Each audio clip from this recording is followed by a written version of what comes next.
What does a life lived in intercultural spaces that results in intercultural competence look like? In this presentation, we'll set the tone for the importance of intercultural virtues, review skills and attitudes briefly, establish a definition of virtue, and posit a set of relevant virtues to leverage a future as an increasingly interculturally competent person. Your time is important, and there are many products and marketers desiring that time.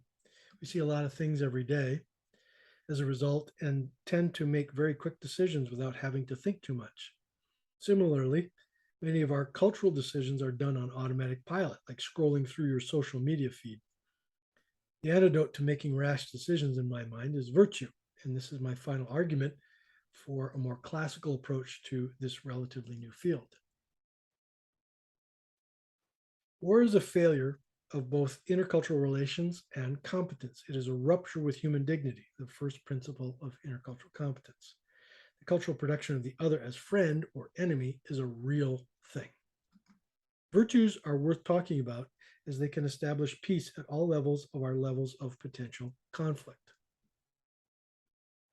If all of these skills and attitudes, which you can peruse for yourself again here, are skills that build intercultural awareness, leading to more neutral behaviors and communication that can develop into a good way of acting interculturally, and a lifetime spent there, as I've alluded to elsewhere, that lifetime of applied knowledge with experience and reflection can result in intercultural wisdom, or at a minimum, interculturally competent critical thinking, the highest ability in my book.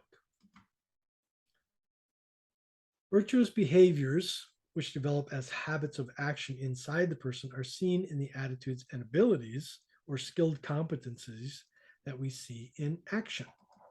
If you do a search on virtues, you'll find a list of personal virtues that can be cast into intercultural virtues. Look at the list here. However, in postmodernity, whenever I talk of virtue, it tends to be seen as religious in origin.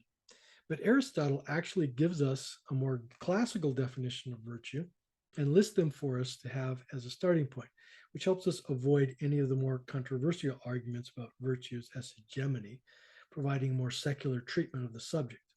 Aristotle defines virtue as a habit of choosing the good, the right, or the mean action over a very long period of time. You list the virtues in the middle, the mean, and lists the deficiency vice on the left and the excess of the virtue as the vice of excess on the right. These are his terms, translated from the Greek. Take some time to look at these. Do any of them stand out to you, and are there any that relate to intercultural competence? Take some time to list those from your perspective. What would you list of intercultural virtues? What would your list of intercultural virtues be based on, and what you know based on what you know of intercultural competence, having seen some of the videos in this series? Look at some of mine in another video. While I use these videos as presentation for the course I teach on intercultural competence, they are also freely available for anyone to watch. So please feel free to like or subscribe to this channel as you see fit, or to share it.